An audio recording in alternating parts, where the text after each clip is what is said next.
Oi, gente, é com muita alegria que a gente vai iniciar uma nova versão de material construído aqui pelo Núcleo de Teleodontologia da UERJ, na comemoração dos seus 10 anos de existência. E a temática desse ano é inteligência artificial na área da saúde, mais precisamente na odontologia. E a gente tem uma grata surpresa, uma pessoa muito querida, que é a Thaisa, que vai falar com a gente.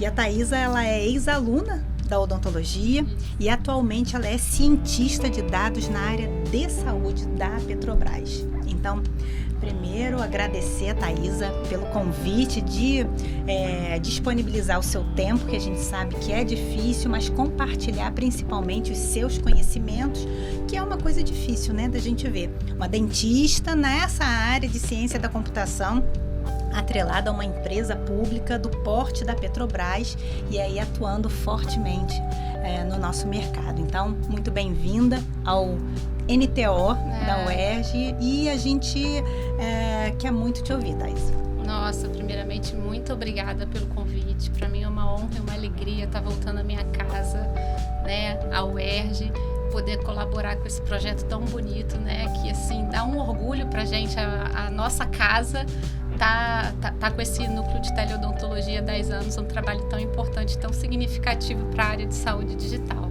Então a honra é toda minha. Obrigada, Thaisa. E assim a gente já vai começar e perguntar para você o que é inteligência artificial e como ela se relaciona com essa tal de saúde digital. Então, a inteligência artificial, ela é um assunto que está muito na moda, né, de uns 2 anos para cá, em função do ChatGPT. Mas qual é a definição de inteligência artificial? Inteligência artificial, ela é a capacidade do computador fazer tarefas que um humano faria. Essa definição ela é lá de 1956. Então, assim, para fazer tarefas que um humano faz, o computador ele tem que reconhecer padrões. E ele reconhece padrões através de dados que são armazenados em bases de dados. Por que isso se relaciona com a saúde digital? Porque você produz dados para alimentarem os modelos de inteligência artificial a partir das ferramentas de saúde digital, que são os registros em prontuários eletrônicos de saúde, as imagens radiográficas, as ações da teleodontologia. Então, tudo isso facilita para que a gente tenha essa base de dados onde a gente possa aplicar esses modelos preditivos. Tá, e quais são os principais desafios na obtenção e na utilização desses dados para a aplicação dessa inteligência artificial na saúde e também na odontologia? Nós temos diversos desafios, né? É muito difícil você, às vezes, ter uma base de dados que você não consiga juntar um dado com o outro para você fazer um grande volume para que o modelo matemático, o modelo preditivo, computacional possa reconhecer aquele padrão. Então, a gente tem diversos desafios de padronização, a gente tem desafios de integração de bases de dados, a gente tem desafios de interoperabilidade, a gente tem desafios de segurança que estejam, né, que atenda a LGPD. Então, desafio é o que não falta nessa área. Levando em consideração essa sua última fala, você diversas vezes falou a palavra padronização.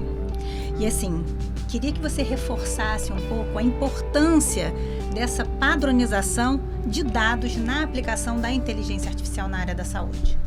É muito importante, porque inteligência artificial ela vai funcionar se a gente tiver uma grande representatividade de dados relativos a uma pergunta que vai ser feita. Então, assim, para qualquer problema que você tenha. Então, imagine se você não sabe a pergunta que vem, você tem uma coleta de dados nos atendimentos, né, que são registrados no prontuário, seja ele eletrônico ou não. Se cada um registrar de uma forma, você não vai juntar que aquela informação que aquela resina fotopolimerizável naquele dente foi registrada por aquele profissional, igual foi registrada por outro profissional. Então, assim, como é que você vai ter o dado de que 2 resinas foram registradas, uma aqui e outra lá, em outro consultório, em outra localidade do país? Então, assim, essa padronização é que permite você juntar esse dado com esse dado e dizer que é o mesmo. Se a gente não tem isso, a gente pode juntar dados que não querem dizer a mesma coisa, e aí você pode enviesar esse modelo de inteligência artificial produzindo respostas que não vão ser as mais adequadas. Entendi. E quais as vantagens, nesse sentido, também de adotar processos seguros e de data-driven na área da saúde?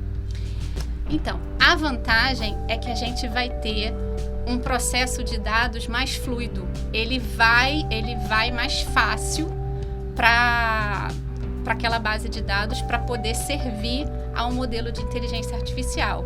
Então, assim, às vezes, para que a gente possa ter a digitalização, a transformação digital de um processo, para que isso vá mais fácil para uma base de dados, a gente precisa mexer na forma com que a gente faz isso.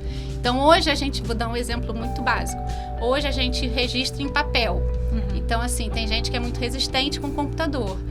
Se a pessoa tiver um programinha de prontuário eletrônico e se acostumar a registrar em prontuário eletrônico, muitas vezes ela vai ter resistência, porque ela vai mudar a forma dela trabalhar, ela vai demorar mais para fazer, mas isso vai criar uma possibilidade dela tirar valor disso mais para frente quando ela tiver um banco de dados digitalizado. Porque não é fácil você digitalizar uma série de prontuários que está em papel. É muito mais fácil você mudar o processo que você coleta isso. E essa questão da segurança, ela tem a ver não só com as informações do paciente, como também as informações, uma segurança também para o próprio profissional, que é aquele que detém aquelas informações. Então, a gente vê também processos de judicialização, né? Porque essas informações, por um descuido ou qualquer coisa semelhante, se perderam, né? E aí você não tem como retornar, né? E é muito interessante nesse sentido falar que a LGPD também se aplica a prontuários físicos. E as pessoas às vezes acham que é mais fácil achar uma informação assim, ou que é mais seguro, porque o computador pode entrar um hacker, mas às vezes esquece que está guardado numa gaveta, mas que assim, a gaveta não tem chave, não tem controle de acesso. Então, assim, ele também pode ser enquadrado na LGPD por armazenar e não dar a segurança adequada àquele dado de prontuário. Thaísa, muito obrigada. Gente, esse foi só o primeiro episódio. Aguarde que vem mais coisa boa por aí.